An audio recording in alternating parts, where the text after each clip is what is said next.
This is the Voiceover Gurus Podcast. Real talk about the voiceover industry with your hosts, Linda Bruno and JJ Wilson.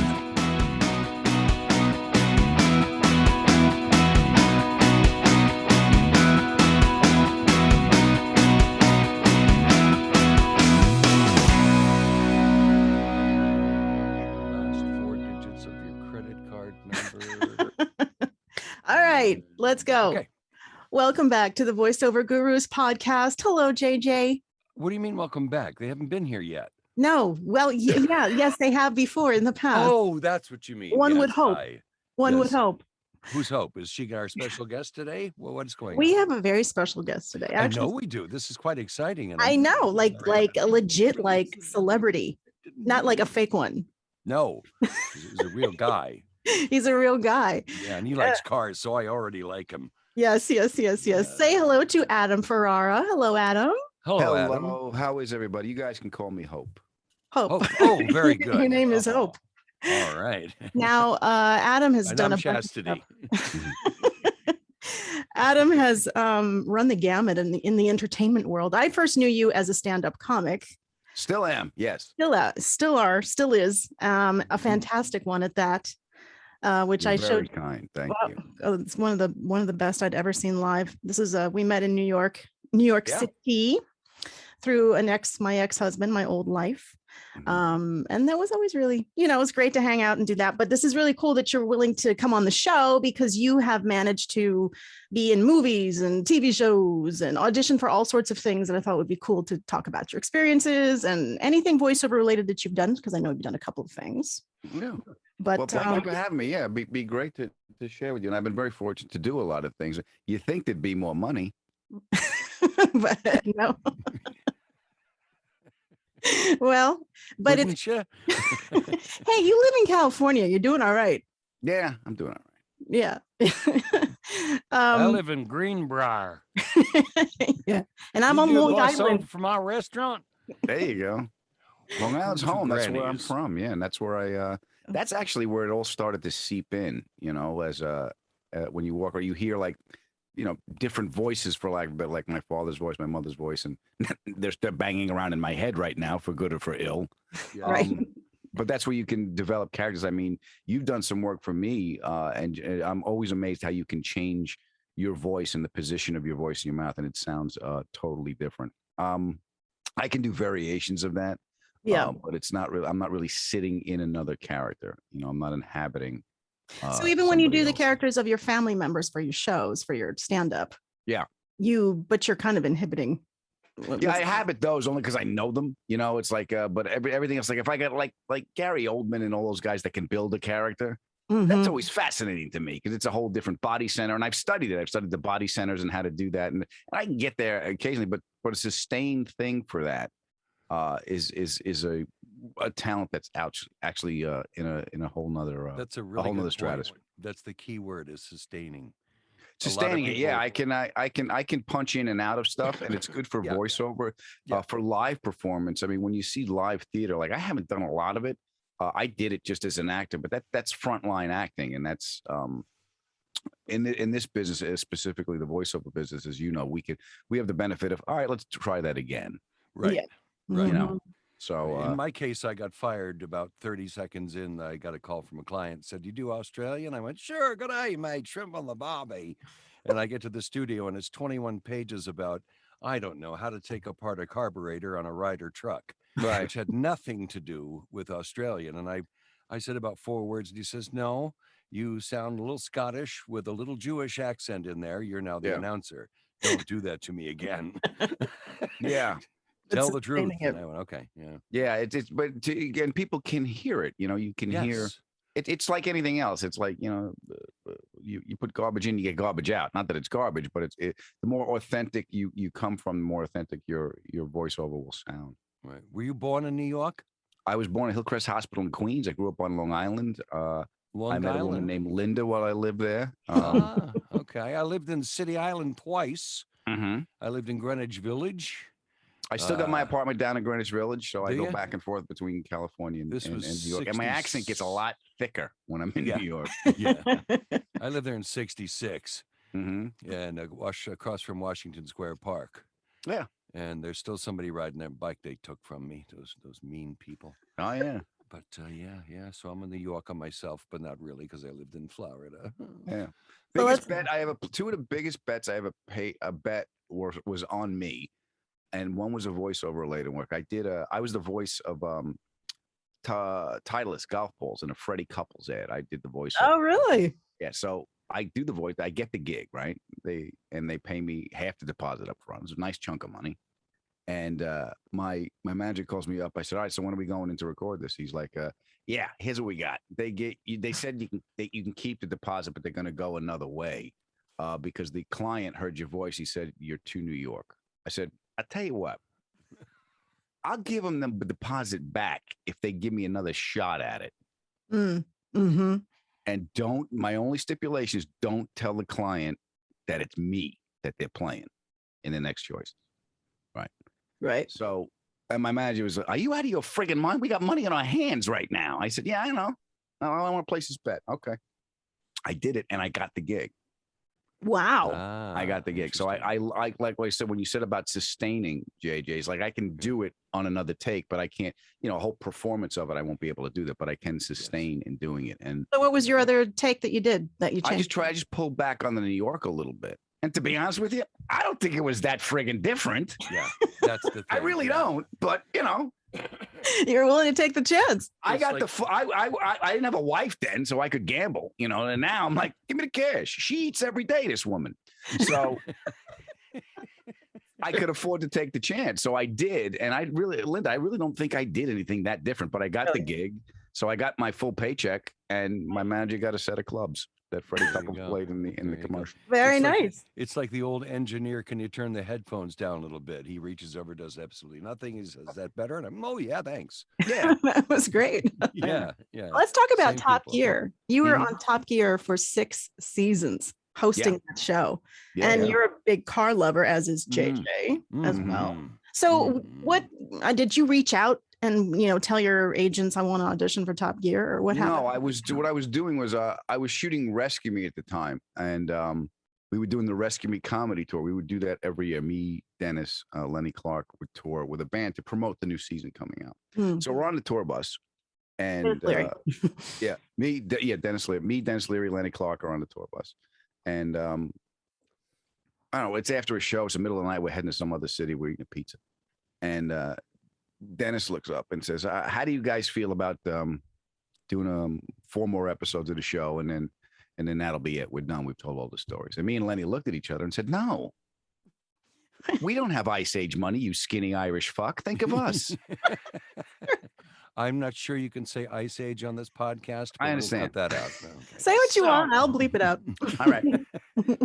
Oh, good. So he laughed. He goes, all right, we'll do. I think what we did was we shot like 9 episodes in a row, and then they cut it up into whatever they did. Oh, well. So this business, you have a job for a while, and hey, 6 seasons of Top Gear, 7 seasons of Rescue Me.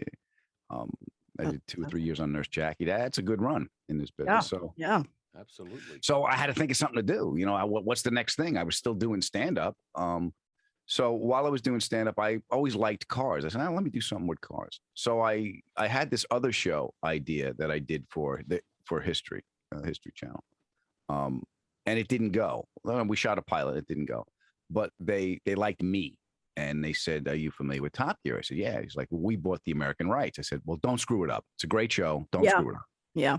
And they said, well, we want you to be in it. I'm like, I don't want to screw it up. Don't put this on me. He said, and I said, I don't feel like being an imitation of them. They're like, no. We don't want an imitation. We want an American version, you being you in that context. And it's produced by the same people, the BBC that did Top Gear. So it wasn't just some cheap ripoff. It was the mothership. Yeah. So I felt better about that. So he's like, look, do you just want to meet the people doing it? I said, yeah, okay, I'll go meet them. So I got a call. It's all right. And it wasn't like anything. I didn't go to a studio. I didn't go to a producer's office or nothing. There's a church parking lot in Ventura. Go there, look for an Evo, like it was a ransom drop, and no cops, right? So I get there, and there's a bunch of English dudes, because it's the BBC, camera set up. There's a Mitsubishi Evo sitting there, and Rutt and Tanner. They had those two. They were looking for the third guy. Okay. So the camera was all rigged up. The car was all rigged up with the camera. So I got in the car and Tanner starts doing donuts. Tanner Faust, who was the race car driver on the show, starts doing donuts. Rut's in the back complaining, and I'm telling him to shut up. So we kind of all fell into it. And then I realized, I'm like, wait a minute, you can drive like that? If we pull a job, you can be a wheelman. And they're all looking at me like, what the hell are you? So it all kind of happened of us, like, getting to know each other in that car. And I kept going back, Linda. I kept going like 2 or 3 times going back. And then they'd like to see you again. I go, yeah, it ain't changing. This is it. Okay. This is, what do they want now? They're looking for that spark and that chemistry, right? But I kept going back. What I didn't know was I was in the lead for everything, but they just wanted to see different things. They kept pitching to me because they wanted to see what you could do differently in this other take. So they were working. Oh, interesting. Mm-hmm. They were working with, because I would do the news one week when I went back, and then I would sit in the chair and do this way. They liked the 3 of us together. Then they wanted to figure out how it worked and can we all do it in this context. And I didn't know that. I just went, hey, this is it. You're either going to buy it or you're not. I'm moving on. Right. So eventually they offered me the gig, and I said yes. And I thought it was just going to be a summer gig, And then, and I remember when we got picked up, we did the Tonight Show together. The 3 of us were doing the Tonight Show, and we got a call from the lady who ran A&E at the time, Nancy Dubuque, and we were sitting in the car just ready to go on. I think we were eating. I'm not sure. But we were sitting in the car, and she goes, "You can announce that we have a season 2." And I went, I didn't even think we were going to get. Okay, great. And then I had no idea. It was his first. He goes, "What does that mean?" I go, "We're going to eat again next year." That's what it means. Good. Wow, incredible. But you did some like amazing stunts and all sorts of stuff I'm seeing here on your website. Yeah, and I'm still alive. That's the key to that show. That's what they said. Like, I jumped a cat. He sees, like, our second episode, I jumped a cat like about 40 feet in the air. And, when I do appearances and stuff and in car shows, they're like, "Did you really jump the cat?" I go, "We didn't have money for lunch. You think we had a stunt budget? It's basic cable." Right. To hold the car up, or were it aired? Yeah, what? Yeah, we had nothing. Yes, of course, that was me. Wow. Fantastic. Now, talk about the auditioning process for like Nurse Jackie, or that was actually, I think I did an interview with Slate Magazine. I told this story. That was not an easy audition for me, but I was prepared for that audition. Here's the story. I was doing Top Gear, and I was on the road for about 2-3 weeks, and I called my wife. I said, "I'm coming home, honey," because I was gone for a while, right? And here's the thing. If I don't smell my wife's hair once a week, shit gets broken. So she needs to calm the big monkey down. Electric cars, you have range anxiety because you don't know if you. I have range anxiety if I get too far from my wife because I'm going to break something and I'm just, Hulk smash. That's pretty much it. Can we talk? So I called her up. I said, "Honey, look, monkey? I'm coming home. I land Friday. They send to the car. I'm coming to the house. It's pants-free weekend. Me, you, the dog, no pants. Let the chips fall where they may. All right." Okay. That could be dangerous. Yeah. So I came home. First thing I did, kissed my wife, took my pants off. She laughed, and then she got upset that I wasn't going to put them back on. She went upstairs. So my manager called, the phone rang. And I picked it up and I went, "No." They said you want to fly to New York. They want you to read with Edie Falco. I said, all right. I walked upstairs. I walked into the bedroom. Still, no pants. And there was my wife. And she saw my face. And she went, "What?" And I said, "They want me to fly to New York now to read with Edie Falco." And my wife looked at me and said, "Put your pants on." Yeah. I put my pants on. She's smart. Yeah, I put my pants on. She gave me a kiss. I went, and what had happened is I had auditioned for The Sopranos at least, no exaggeration, 8 to 10 times because they were shot in New York. And it was, you get the call to go read, and you get the call at 5 o'clock at Silver Cup Studios. For those of you in your audience that don't know, I was living in the Village, down in the Village, and 5 o'clock is rush hour in New York. You got to take the subway during rush hour to Queens to this place called Silver Cup, which is a studio. So you're in this crush of humanity on a train going to Queens at 5 o'clock in rush hour to get off to see 30 or 40 other gindaloons that look just like you and sound just like you. To walk in and to have them. And I did this 10 times. Wow. So by the 4th or 5th time, David Chase was there. I'm like, "What aren't you going to like this time?" Because I was having fun with it. But what I didn't know was they kept pitching. That was the same thing I wasn't aware of with Top Gear. They kept pitching to me. So anytime a director works with you in a room or gives you a note, he wants to see something, it means he likes what he sees or she likes what she sees and wants to take it further and see what else you can do. So I wasn't aware that. I was just annoyed I got to go at 5 o'clock. I said, can we do it at 2? I have things. Right. No. So you would do it, but they kept different parts because they liked me. They were trying to get me to fit in.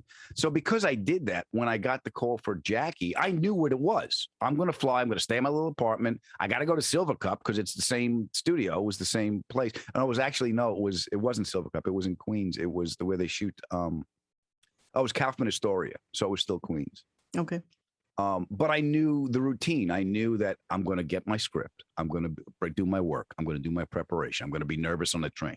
I'm going to be mumbling to myself on the train. My pre-anxiety for any audition is going to kick in. I know what it's going to be. I was familiar with the territory. So I wasn't shaken when I was in there because it was the same damn room. Yeah. But Edie Falco was there. That threw me a little bit because I was like, oh, wow. Edie Falco, yeah. So I read with her and it was, and they were all in the room. They're all in the room. This is when you would audition live. Yeah. Now right. it's all over.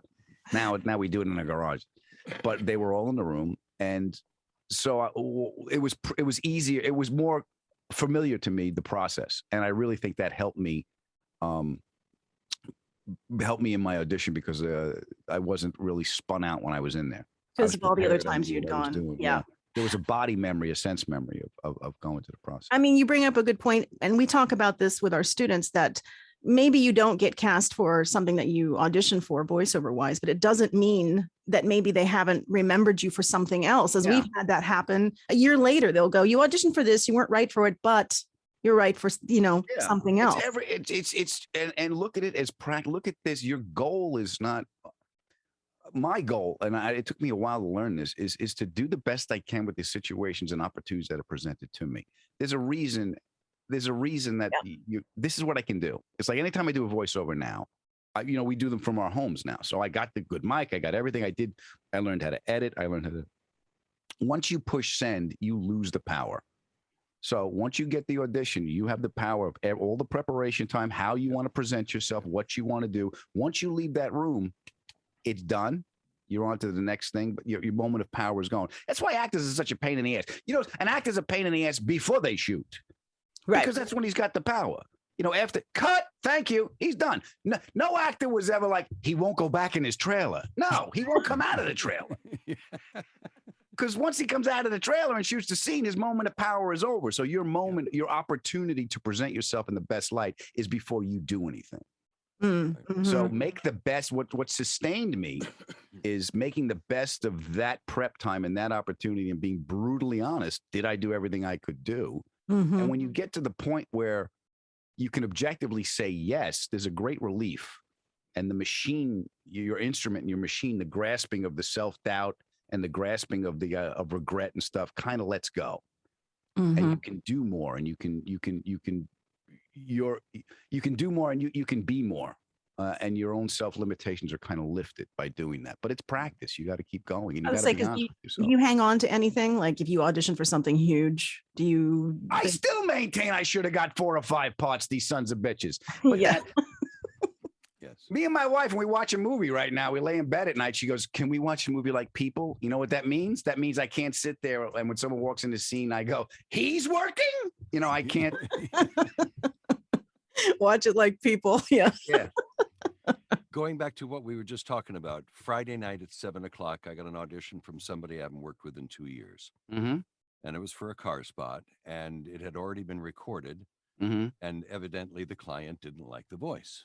Sure. So they built the video. So he sent it to me at 7 o'clock. So I wrote him back. I was at a birthday party or something. I don't know. And I said, "Do you mind if I do it over the weekend and have it for you first thing Monday morning?" He said, "That'd be great." So I took the time, and every word had a timing, 0.00007 Mm-hmm. the word and it took me about an hour to get 2 takes together Mm-hmm. because each thing was exactly timed, and it was fat all the way through. But I took the time, and everything was just a skosh under the time and necessary. He sent me a note this morning. "I'm sorry the client went a different direction, but thank you for reminding what a pro you are." Mm-hmm. because Yep. I did, just like Adam said, I took the time to prepare and to do the audition the right way. I said, all you have to do is drop this in and it'll fit just like OJ's glove. Ha, Yeah. ha, ha, ha. Mhm. But he appreciated that.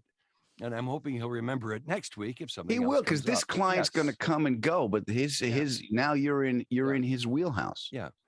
You know, And he you're in said his it's been a you're in while. his thought of who do I need for this? It's like this gig I just did in for a thing called SEMA. It's a big car event in Vegas. Boy, that would be I got the dangerous for call. me. One, because the people in the car community know me. Two, is because I can host, and three is I know what the job is. It's not know what the gig is. Know what is required of you, Yes. and make things easier for. Look, you know how many actors lose Thank gigs because they're you. a pain in the ass on the set. Thank Yep. you. Yep. Yes. Totally. Yes. The choices that are made, there's maybe 15, 16 people that can do this gig. Then it boils off to who do you know, who's easy, who's in town. Now it becomes a money thing. Do we got to fly them in? Who's local? It's all, there's a bunch of different parts to it. And what is in your control is every time the bell rings, you do a good job. That's someone else going, oh yeah, hire him. I got a job in a movie. What the hell was this Ryan Reynolds movie? Definitely Maybe was shot by part of the production company, people that worked on Rescue Me. Yeah. Mm-hmm. The director saw my tape and said, I want to hire him. I want to hire him, but I want to meet when I want to read with him, but there's not a lot of time. And I've never hired anybody off a tape. And everyone in the production room went, it's Adam, hire him. Right. So I had to go meet the guy. I didn't have to read. I had to meet the guy. He goes, look, I just wanted to meet you because I never hired anybody off a tape, but all the production people said to hire him. I said, you should listen to these people. Good people. And he hired me. He's like, because people knew me. People would, and here's the thing that I found out in this business. Nobody wants to take a friggin' chance because their job's on the line. What you got to do as a product, and anyone doing voiceover, you're a product. Mm-hmm. You're a product. Yep. This business ain't fair, and don't be late. No. Okay. Yes. So Exactly. that's it. It ain't I'm fair. sorry, Don't be Adam. late. And no one's going to take a chance on hiring you if it's going to put their job at risk. Exactly. Yes. And get it done in time and don't call him back tomorrow. Yeah. Get back to him today. So that's it. I mean, part of common what I've sense. learned in this business, and I don't know if you guys had the same experiences, it's my job just to keep going. Yeah. Just keep going. Yes.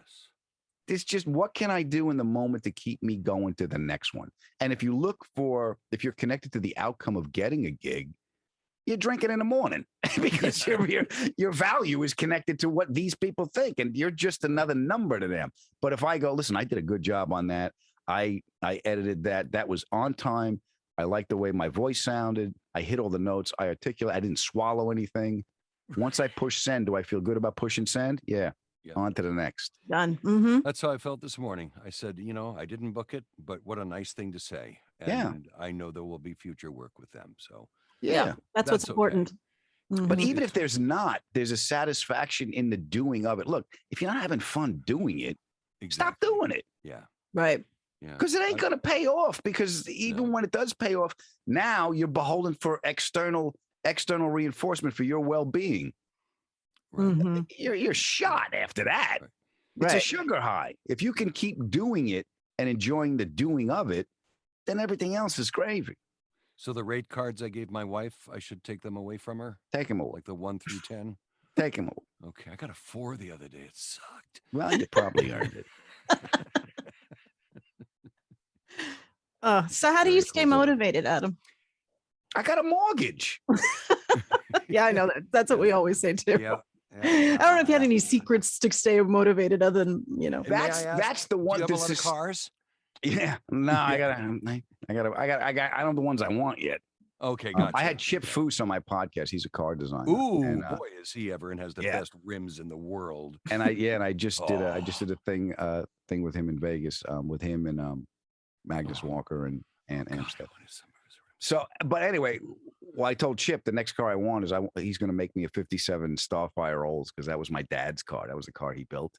So I want that car, but I want it to work. So he's gonna make a Restamont out of it. Wow. Yeah. But as far as keeping going, it's things like that, Linda. It's the more fun I have doing stuff, and not looking at it as a chore is because I used to get like on a Friday afternoon, we need this by 3:00 and it's 6 pages. And I was like, sometimes I go, I hope you find the guy you want. Call me back if you miss. I can't do it now. But I will tell them. I won't just not respond because they'll stop pitching to me. Right. I said, listen, I'm on a plane. I can't, I'm not doing this. Can you do it on your phone? I got asked that once while I was on a plane. Yeah. Can you do it on your phone? Yeah. It's going to sound like this. Snacks. Snacks. While I'm wearing the oxygen mask. Yeah. But in answer to your question, how do you stay? If you enjoy what you're doing and presenting your best work because here's one thing I did learn to keep me going is I will record something, a voiceover. I'll think I got it.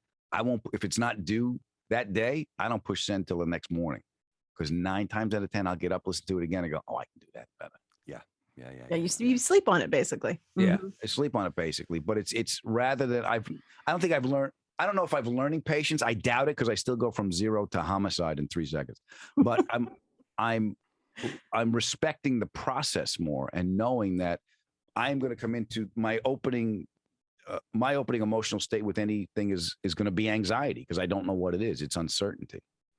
Yeah, I don't know what the script is. How can I do this? Am I going to get it done? All that shit comes out. So that's going to be there. Ain't going away. I ain't a bad person. Just go right through it.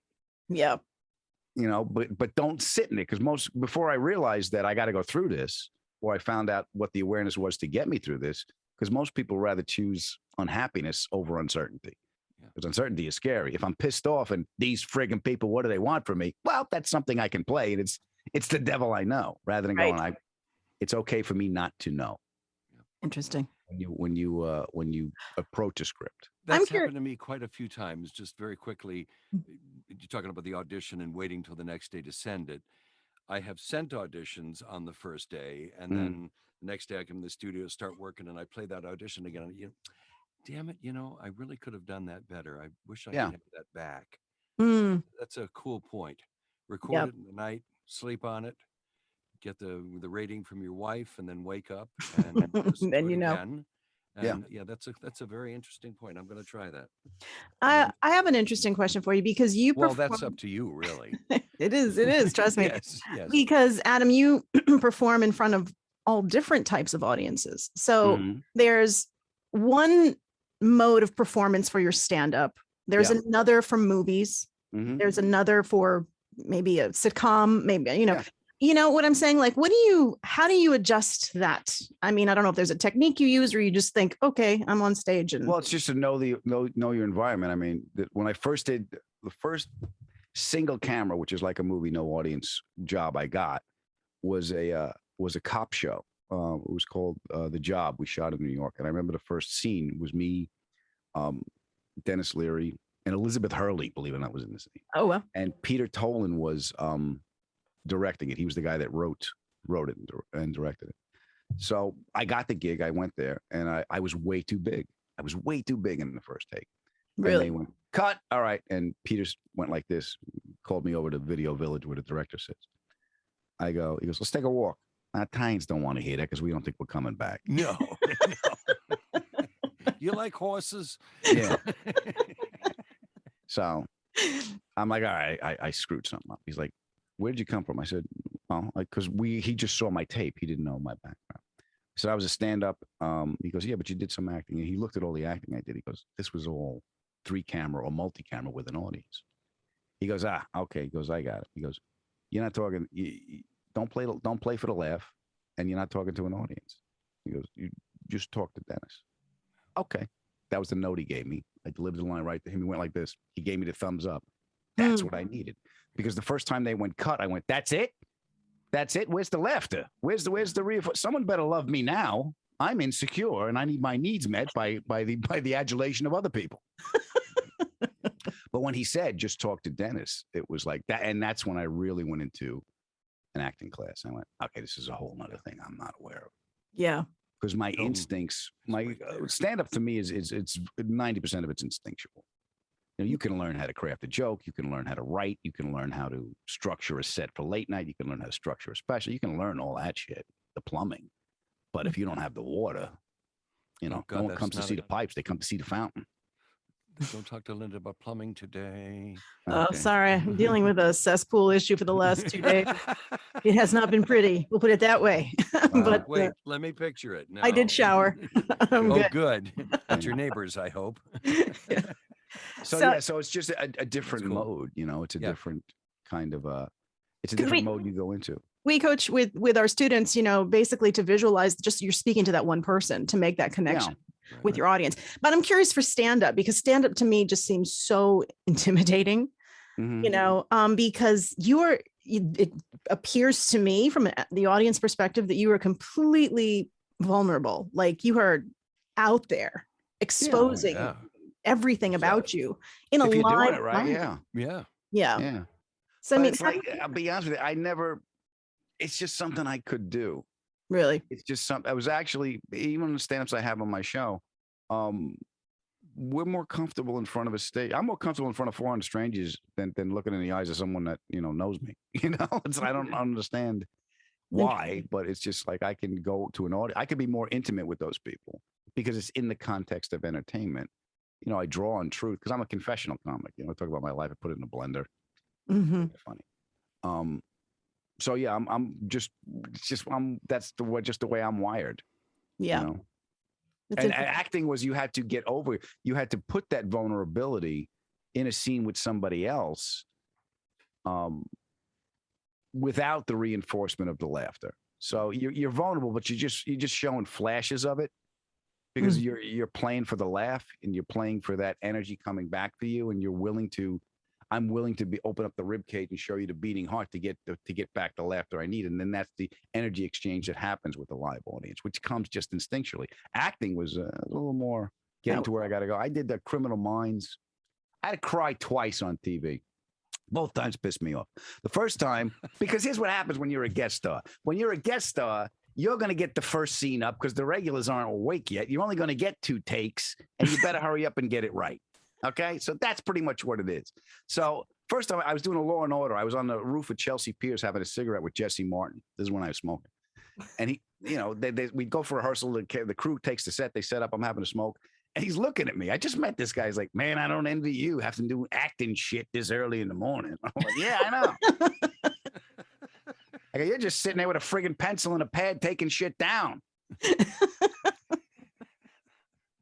So that's how it works. Yeah, and the same thing on Criminal Minds. I had to play the father of a child that was abducted. 8:30 on a Thursday. All right, we're gonna do your coverage. Can I get coffee first? That's how they wanted to make you cry. Yeah, I'm crying on camera. I hear the sound guy. They're setting everything up. Going, I'm breaking up with her as soon as we're going home. I'm not going to be treated like this anymore. You're right. You should, Russell. Hey, Russell, I'm trying to fucking work here. And you can't say that to Russell because I'm the guest star. Russell's there every week. I'm leaving Friday. So how do you muster up the tears on call? Oh, it's there's breath patterns that trigger the body. The mind and the acting. The mind doesn't know what's real and what's not. So like, what's your acting what acting techniques did you study? Was it like a famous Stephen one? Book? I highly recommend Stephen Book. Where is Stephen? Stephen Book is out here in Los Angeles. The Stephen Book Acting Academy. He's really, really good. You can get his books online. Book on Acting. He's got The Actor Takes a Meeting, which is another movie. He's got another one coming out, I think next year, like a guide to what you have to do when you have to act. And one of the things that you do is there's a breath pattern. There's like a staccato breath pattern. When the body cries, you can mimic the breath pattern and kind of like crank it up. Yeah. So the body knows to take it over. So that's a good breath patterns you can do. And that's a good resource because like we always encourage our students, if they can, get into an acting class or at least get into some improv. Yeah, but a lot of people that's the authenticity of when it comes out from the one place, when you're all labeled in one place. But a lot of people don't have access to that in their town or anything decent. So it's good to know that there's a book or something that they could. Book on Acting. Yeah, it's a big, thick book. It's very extensive, and if you do it with a bunch of your friends, he puts instructions on there how you can get a group together and actually do the exercises. I'm gonna look at that. And when these things hit, they're really amazing because you've gone to another place. You've broken through your expectations of yourself, and that's really, really. That's what we want for our students, and Yeah, some don't break through let the expectations of yourself. Yeah, it's so hard for them. It's not only for them, for me too. For me too. I'm just saying, because we've been doing it for so many years, we try to encourage them and just say, let go, feel it, figure out, the emotion, what you should be expressing. We were just talking about a student earlier that cannot release, and how I don't know how many other ways to say it to get someone. Bran. It's almost time for the pliers. Bran. No, it's whatever is stopping you is something that's in your head. Don't have an expectation going into something. You have to cultivate a felt sense. Does that make sense? You can't. A felt sense. What does that mean? A felt, like one of your senses, sight, smell, touch, hearing. Mm-hmm. A felt sense is your guts. Mm-hmm. And it's letting go of the idea and the mental noise of control issues that your mind gives you to let go and fly like that. It's improv. Yeah. You got to improv with yourself to get past the bullshit that's holding you back. And 99 times out of 100, it is bullshit. It's conditioned responses and conditioned beliefs that you have about yourself, this project, and the environment. If you can learn a felt sense, it doesn't adhere to logic. It just responds. Does that make sense? Yeah, I think I try to tell them, turn off the brain that's questioning. Yeah, same everything. thing. It's same words. Yeah. It's like that. That's why your breath is so important, because your breath is the only thing you can control for a little while. Yeah. But it's also involuntary when you're not sitting there. So you have to adapt the same. If you can not control the mind, but the same thing with the breath, like when you need the mind, turn it on. And when you don't, turn it off. Yeah.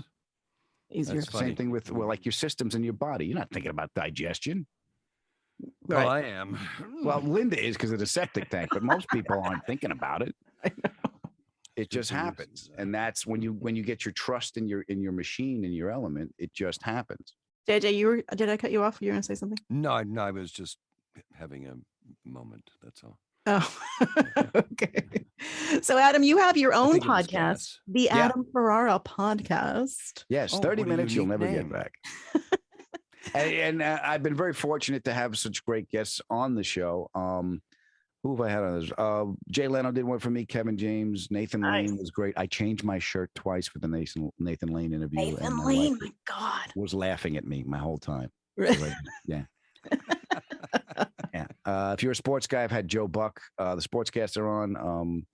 Who else? Anthony Edwards from Top Gun was on. I called him Goose the whole time. He was great. Billy Gibbons from ZZ Top.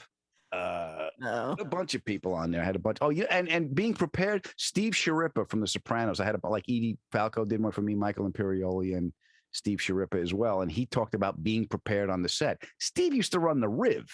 He used to book comics at the Riviera. Yeah, that's what Steve used to do. Steve got into acting and put his work ethic into it. And he tells great stories about Gandolfini being prepared and everybody being prepared. And that's what's in your control, is being prepared and making your presentation. That's great. Great advice. Very cool. Yeah, everybody, you guys have to seek out Adam Ferrara's podcast. It's really good. I listened to it. I'm going to. Yeah. Yeah, it's I'll be a fun. guest one day. Gabriel Iglesias was on, and he talks about being the voice of Speedy Gonzalez in the Oh, really? Space Jam cool. movies. Yeah. Oh, I gotta listen to that one. Yeah, it's fun. Good. Well, you were so awesome, Adam. Thank you so much for taking some time to hang out Really with been a us pleasure. Thank you. Always good to see you Thank you. guys. and give your actor's perspective Yes. and help Yeah, us. it's all bullshit. It's find out what works for you. Right. But find the joy in it for you, because that's the only reason you do this. Right. When it's not fun anymore, why do it? Yeah. If you listen to about how to the energy you put into it. I had Steve Vai, the guitarist, is on this week. He was cool. If you know David Lee Roth band, he was in that. He was in Whitesnake. He started with Frank Zappa. He's Incredible guitarist. He's an incredible guitarist, and we get into a little bit of a metaphysical discussion. And one of the things I remember that I took from the conversation was, how do you feel when you're doing it? Because if you watch him play, it's just like turning on a faucet. It's effortless. It's just happening. Yeah. So if any of this stuff, if you want to know how, listen to that interview, because Steve articulates it a lot better than me. That's a great way to put it too. Very cool. Well, awesome. Thank you so much for joining us. All right. Be well and be happy, kids. Don't Hey, tell folks. me what to do. we have workouts on Wednesdays. Make sure you check out our voiceover.guru, the website, and you can see the nights that we're doing some workouts through It's a the holiday voiceover season. workout, though. It's not the other kind. Yeah, no, this is an actual voiceover online workout. This is it. Yeah. And any questions or comments, make sure you email us at info@voiceover.guru. And again, thank you so much, Adam Ferrara. Thank you, Adam. Thank you. Thank you. And everyone, I thank think you it's for time for a joining. union break, huh? There you Sounds go. good to me. Okay. All right. Have a good one. Thank you. Don't. Yep.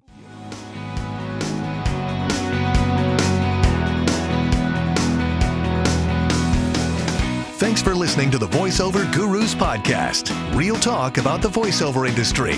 Learn more about us and get coaching at voiceover.guru.